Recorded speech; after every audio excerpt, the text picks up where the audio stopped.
My name is Scott Bailey, and I am the Director of Disaster Relief and Construction for Answering the Call Together Incorporated. I was working for a gentleman who was involved with the organization. They asked me to go on a mission trip. I took the opportunity and went on the trip with them, and the rest is history. I came back from that trip trying to figure out how I could go on the next trip. My name is Alan Albright. I can't remember exactly how long I've been on the board. A couple years now, I think. Been doing mission trips for the last probably 4 or 5 years. Been on quite a few of them actually, and it's just been a wonderful experience. And I think you get hooked on it, and it makes you want to continue. And I just can't say enough about how much I love it.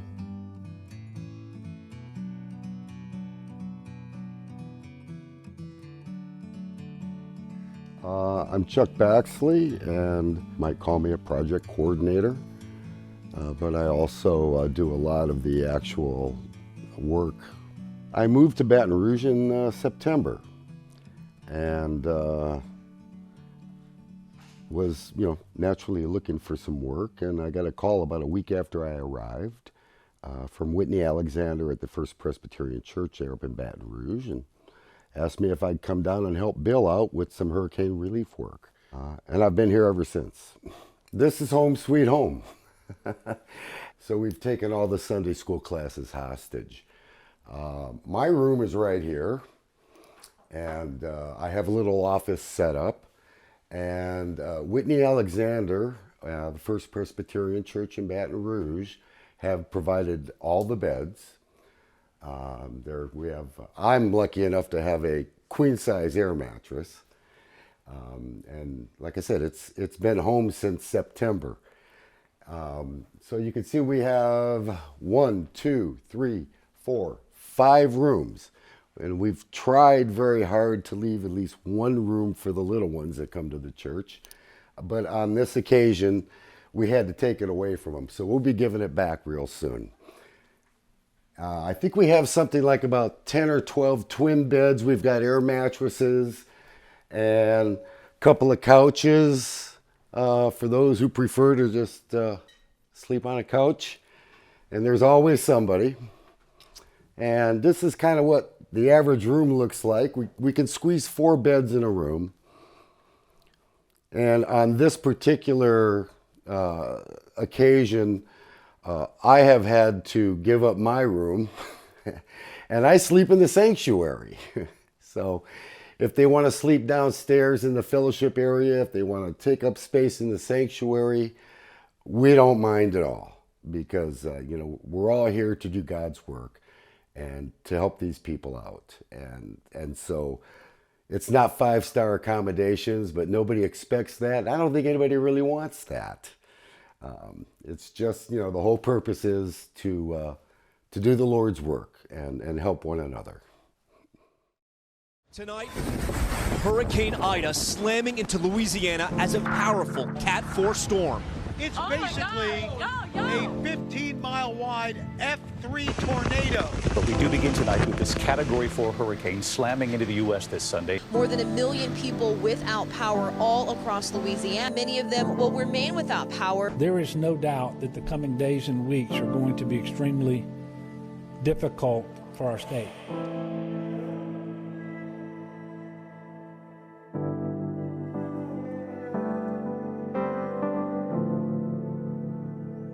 I was heartbroken for these people. Going up and down the various waterways and just seeing the destruction, the piles at the side of the road, and there's personal belongings for people that some of it you can't replace, and it was heart-wrenching.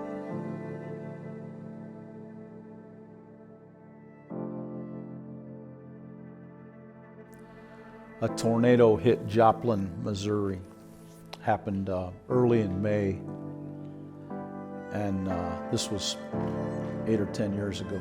And we were fortunate enough to be able to respond to that storm. Joplin tornado came in on the west side of town, grew to a mile wide and stayed on the ground for 13 miles. Killed 162 people.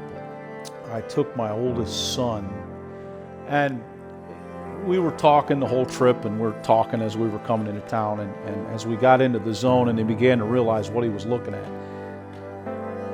he got real quiet. And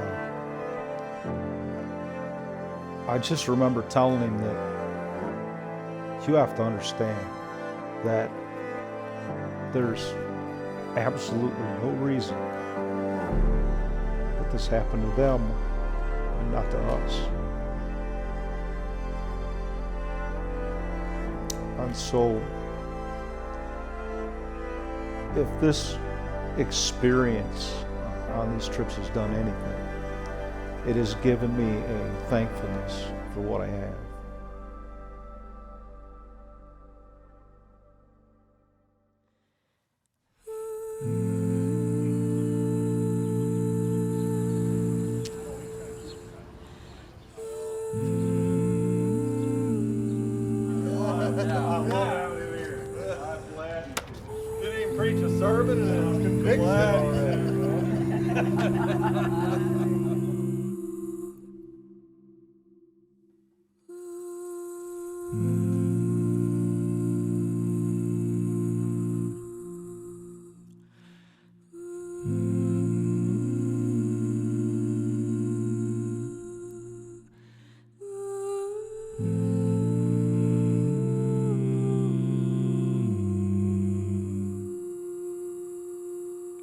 This is Margaret's house.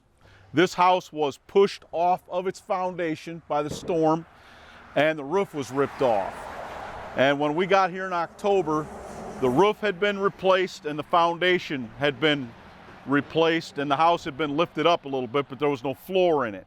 In October, we put a floor in and we installed the majority of the windows. There were a few they put in after we left.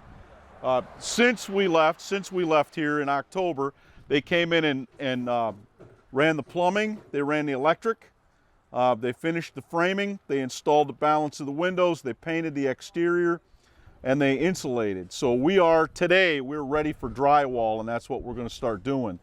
We've got a crew in here and a stack of drywall, and that's going to start getting installed today, and our hope is that end of business tomorrow we'll have all the drywall installed, and on Friday night we'll at least have 3 coats of mud on. We may not have anything sanded, but we'll have 3 coats of mud on it, so whoever comes in after us can sand and paint. The hope is by the end of next week or the next crew that comes in can finish sanding the drywall and paint the interior, and it'll be ready for trimming cabinets. Cabinets will probably be here in a week or so.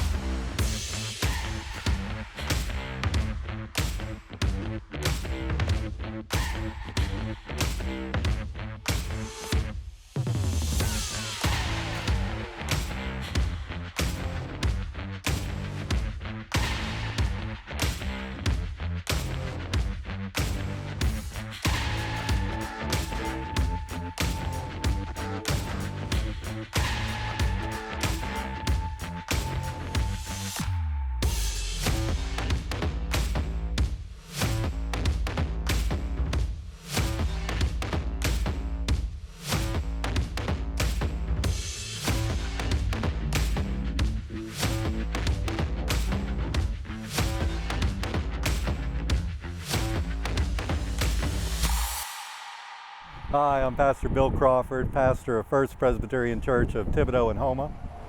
And so Margaret Milstead is a member of the church in Thibodaux. She's our clerk of session, actually. After the storm, Margaret had evacuated to Texas, and we learned that her house had been damaged by the storm, and so we entered the house for her, discovered that it had been damaged by the storm. Her roof had been removed, panels from both sides of the peak, and the whole house was had suffered significant rain damage and storm damage. It looked like a whirlwind inside had gone off inside of the house, and so we began demolition actually before Margaret even got home. After the storm, we began to gather resources. First Presbyterian Church Thibodaux has been a disaster relief center before, We made connections with the mission pastor of First Presbyterian Church of Baton Rouge, and Whitney Alexander knew of an organization called A.C.T. First I heard of them, and they were looking for a place to come and serve meals. And so the first team from A.C.T. came down and served meals in a community called Pointe-aux-Chenes. We served over 3,000 meals over a 3-day period. Hi, I'm Margaret Milstead, homeowner and member of First Presbyterian Church in Thibodaux, Louisiana. This is my daughter Megan. Hurricane Ida came through, and we think a little tornado came through because the house next door was pulled off its blocks and moved over, and our carport, part of a metal pole was yanked out of the cement block it was in and pulled up and ripped off part of our roof because it was attached to the house. We were in Texas for a month at my brother's house. We didn't have insurance. My husband died the previous December, and we didn't have insurance, and if the church hadn't helped us, I don't know where we would be today. I was introduced to Scott through my pastor Bill when they came down. I think they came down once while I was still in Texas, and then they came down again October, November, sometime like that, and I got to meet that crew. Oh, they've been amazing. I mean, they're taking time out of their lives to come help us rebuild our home. I mean, that's awesome. It's great. It's gonna be great. I mean, I feel wonderful. I feel blessed. It's just awesome.